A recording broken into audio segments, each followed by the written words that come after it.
दोस्तों, देवराज इंद्र हमेशा ही अपने इंद्र पद को लेकर चिंतित रहा करते थे। इसलिए वे हमेशा ही किसी श्राप के चंगुल में फंस जाया करते थे या कोई बड़ी मुसीबत मोल ले लिया करते थे। लेकिन एक बार वे बस अपने प्राणों से हाथ धोने ही जा रहे थे। उस समय क्या हुआ था उनके साथ, चलिए जानते हैं। इस कथन का वर्णन श्रीमद् भागवत पुराण में चतुर्थ स्कंद के 15वें अध्याय से लेकर 17वें अध्याय तक, गरुड़ पुराण में आचार कांड के 4 से 5 अध्याय तक, पद्म पुराण के सृष्टि खंड में, स्कंद पुराण के प्रभास खंड में, पद्म पुराण के भूमि खंड में, महाभारत के द्रोण पर्व में, विष्णु पुराण में प्रथम अंश के 13वें अध्याय में, महाभारत के शांति पर्व में, हरिवंश पुराण में हरिवंश पर्व में, ब्रह्म पुराण में और वामन पुराण में 47वें अध्याय में मिलता है। महाराज पृथु जब अपना अंतिम अश्वमेध यज्ञ कर रहे थे, तब देवराज इंद्र कई बार उनके अश्व को चुराने का प्रयत्न कर चुके थे। अंत में इंद्र ने घोर अंधकार फैला दिया था और उसी में छिपकर वे फिर उस घोड़े को उसकी सोने की जंजीर समेत ले गए थे। इंद्र की इस कुचाल का पता लगने पर महाराज पृथु को बड़ा क्रोध हुआ।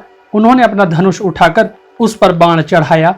जब ऋत्विजों ने देखा कि महाराज पृथु इंद्र का वध करने को तैयार हैं, तब उन्हें रोकते हुए कहा, राजन, यज्ञ दीक्षा ले लेने पर शास्त्र विहित यज्ञ पशु को छोड़कर और किसी का वध करना उचित नहीं है। इस यज्ञ कार्य में विघ्न डालने वाला आपका शत्रु इंद्र तो आपके सुयश से ही ईर्ष्यावश निस्तेज हो रहा है। हम अमोघ आह्वान मंत्रों द्वारा उसे यही बुला लेते हैं और बलात्कार से अग्नि में हवन किए देते हैं। यजमान से इस प्रकार सलाह करके उसके याजकों ने क्रोधपूर्वक इंद्र का आह्वान किया। वे शत्रुआ द्वारा आहुति डालना ही चाहते थे कि ब्रह्मा जी ने उन्हें वहां आकर रोक दिया।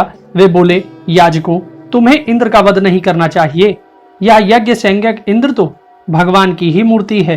तुम यज्ञ द्वारा जिन देवताओं की आराधना कर रहे हो वे इंद्र के ही तो अंग हैं और उसे तुम यज्ञ द्वारा मारना चाहते हो।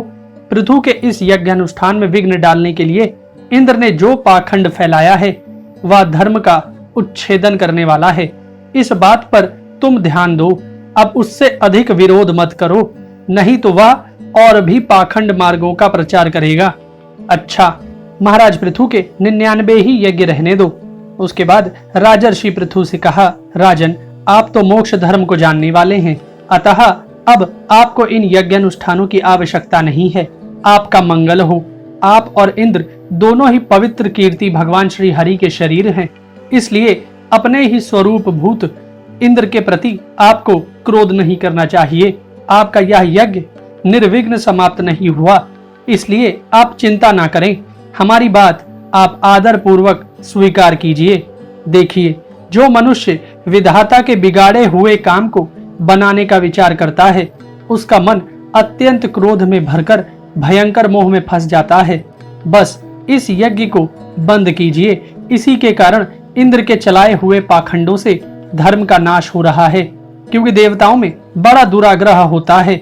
जरा देखिए तो, जो इंद्र घोड़े को चुराकर आपके यज्ञ में विघ्न डाल रहा था, उसी के रचे हुए इन मनोहर पाखंडों की ओर सारी जनता खींचती चली जा रही है।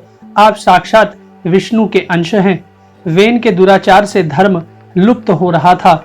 उस समयोचित धर्म की रक्षा के लिए ही आपने उसके शरीर से अवतार लिया है। अतः प्रजापालक पृथु जी, अपने इस अवतार का उद्देश्य विचार कर आप भृगु आदि विश्व रचयिता मुनीश्वरों का संकल्प पूर्ण कीजिए। यह प्रचंड पाखंड पथरूप इंद्र की माया अधर्म की जननी है। आप इसे नष्ट कर डालिए। लोक गुरु भगवान ब्रह्मा जी के इस प्रकार समझाने पर महाराज पृथु ने यज्ञ का आग्रह छोड़ दिया और इंद्र के साथ प्रीति पूर्वक संधि भी कर ली। इसके पश्चात जब वे यज्ञांत स्नान करके निवृत्त हुए, तब उनके यज्ञों से तृप्त हुए देवताओं ने उन्हें अभिष्ट वर दिए। आदिराज पृथु ने यज्ञ में उपस्थित पितर, देवता, ऋषि और मनुष्य आदि को दान मान से खूब सत्कार किया। महाराज पृथु के 99 यज्ञों से यज्ञ भोक्ता यज्ञेश्वर भगवान विष्णु को भी बड़ा संतोष हुआ। तब उन्होंने इंद्र के सहित वहां उपस्थित होकर उनसे वार्तालाप की थी।